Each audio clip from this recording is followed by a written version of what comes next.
Mas assim, hoje a gente vai falar então sobre toda essa questão da morte. O que acontece na morte, afinal de contas? Será que a gente fica nesse sono, nesse limbo, né?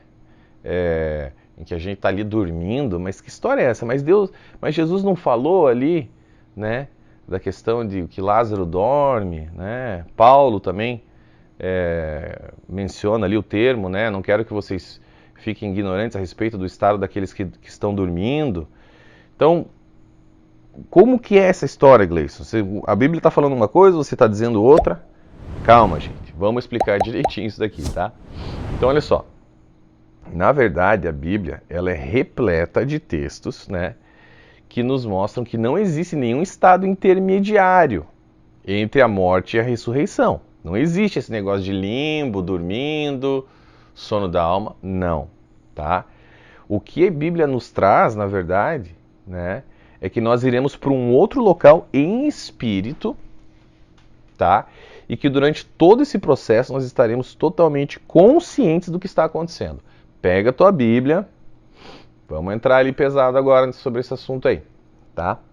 Abre lá, 2 Coríntios, capítulo 5, versos 4, 6 e 8, olha lá.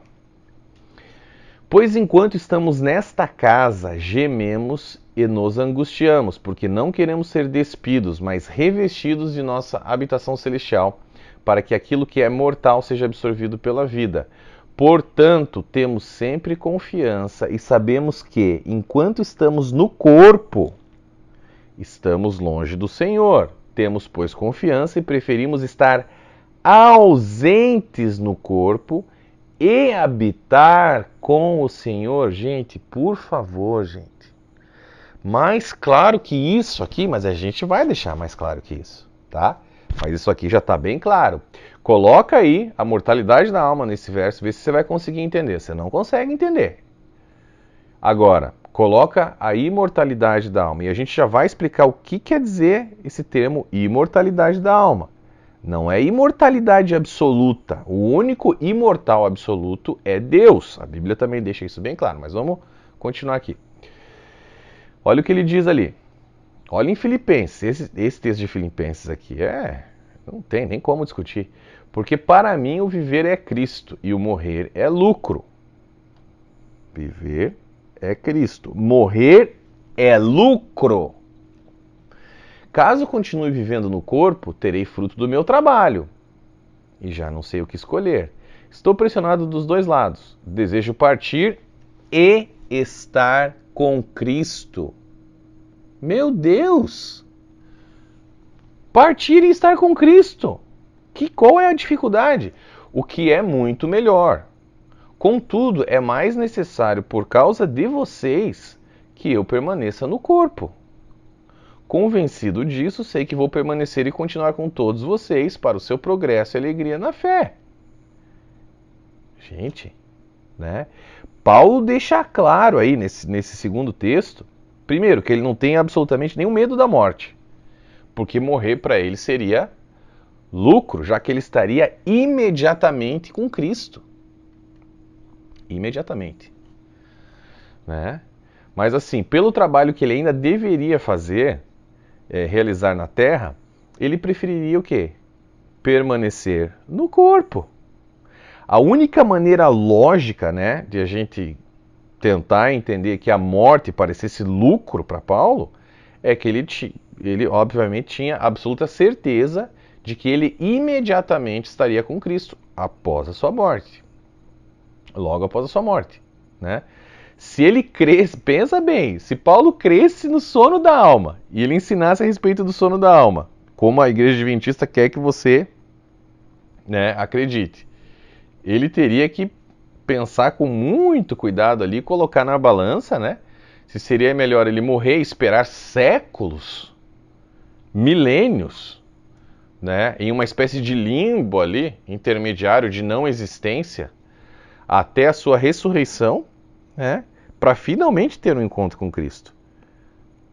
Não faz sentido nenhum. Né? Ou se ele ficaria com a igreja de Corinto ali, ou a igreja de Filipenses, que ele tanto amava, né, a fim de ajudá-los a estabelecer ali de uma maneira mais firme se estabelecerem, né, de uma maneira mais firme em Cristo.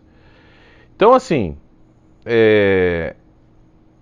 eu não creio que Paulo, né, na verdade eu tenho absoluta certeza que Paulo não cria nessa teoria do sono da alma, senão ele não teria dito isso, tá?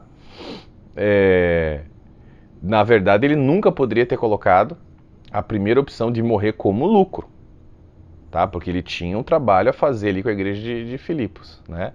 Com os filipenses. Então, por favor, né, gente? Mas assim, ali no primeiro texto que a gente trouxe, né, que é 2 Coríntios capítulo 5, ele solidifica ali, sem qualquer sombra de dúvidas, que enquanto ele está no corpo, ele está ausente do Senhor, né? Mas quando ele morresse, se ausentasse do corpo, ele estaria imediatamente com o Senhor. Então, assim, é um absurdo a gente querer interpretar de uma outra forma, tá? A gente também vê, por exemplo, ali, ó, em 2 Coríntios 12, 2 a 4, né? Quando ele fala, ó, conheço um homem em Cristo que há 14 anos foi arrebatado ao terceiro céu. Se foi no corpo ou fora do corpo, não sei, Deus o sabe. E sei que esse homem, se no corpo ou fora do corpo, não sei, mas Deus o sabe, foi arrebatado ao paraíso e ouviu coisas indizíveis, coisas que ao homem não é permitido falar, né? O que ele deixa claro aqui é que é possível, primeiro, que a pessoa em espírito, né, vá até o céu, vivo, quanto mais morto, tá? Morreu no corpo, o espírito dele continua vivo. Ok?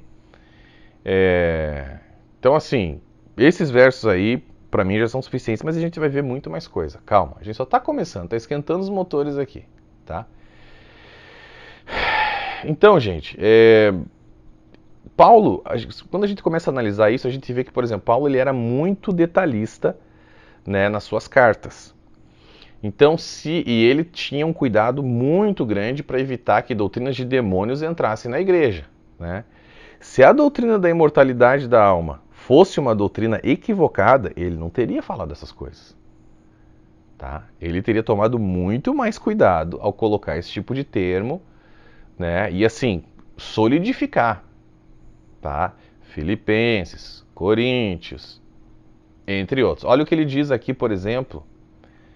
Na verdade, ele teria até alertado as pessoas, não caiam nessas doutrinas. Mas ele não fez isso. Ele indicou que era aquilo que ele cria. Olha o que diz ali em Romanos 8:10.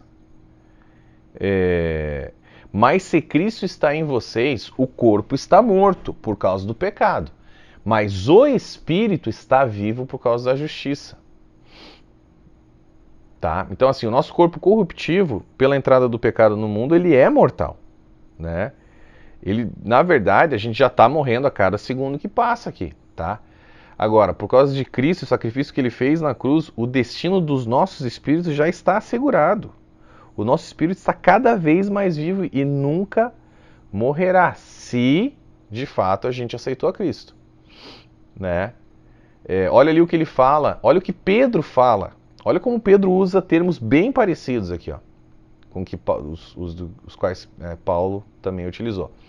Considero importante, enquanto estiver no tabernáculo deste corpo, despertar a memória de vocês, porque sei que em breve deixarei este tabernáculo, como nosso Senhor Jesus Cristo já me revelou. Eu me empenharei para que, também depois da minha partida, vocês sejam sempre capazes de lembrar-se destas coisas. Esse tom que Pedro emprega aqui nessa carta, né, primeiro, ele relega o corpo dele como uma casa, como um templo, né, um tabernáculo, que em breve será deixado para trás, né? Mas ao mesmo tempo ele imprime uma ideia ali de continuidade da existência dele imediata após a partida, tá? Que irá permanecer, obviamente, fora do corpo, né? Da mesma forma que Paulo fez. Olha o que Tiago coloca aqui agora, Tiago 2,26. Assim como o corpo sem espírito está morto, também a fé sem obras está morta.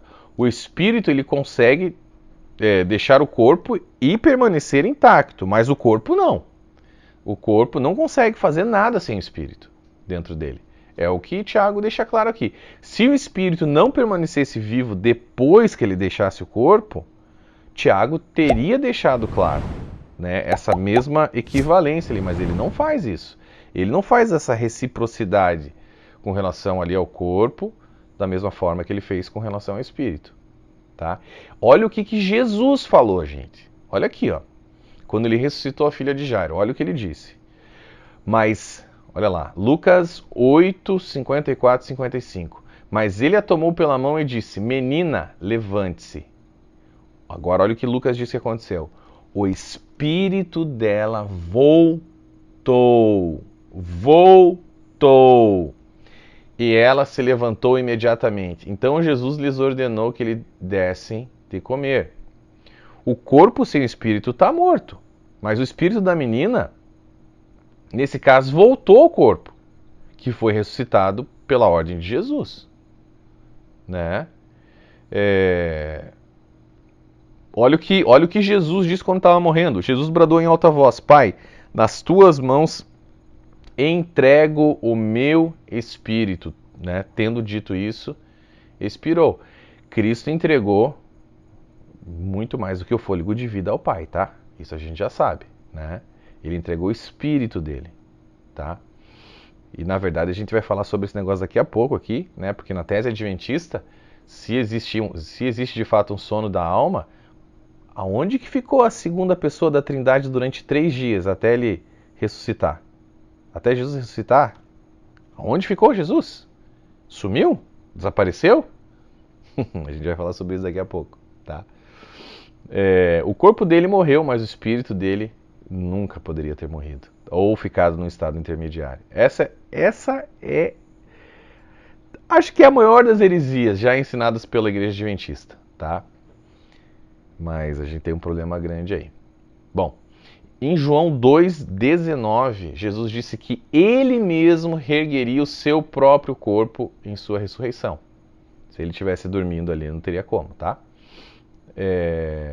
Então foi o próprio espírito dele que comandou que o corpo dele voltasse a viver. Quando no livro de Atos a gente vê ali a morte de Estevão, a gente nota que a mesma coisa, o mesmo tom é empregado ali, né? O mesmo imediatismo, aquela sensação de urgência é colocada na morte de Estevão, quando ele diz para que Deus recebesse o espírito dele. Não faria nenhum sentido ele falar: receba o meu fôlego de vida. Olha o que está escrito aqui, em Atos 7, 55 a 59.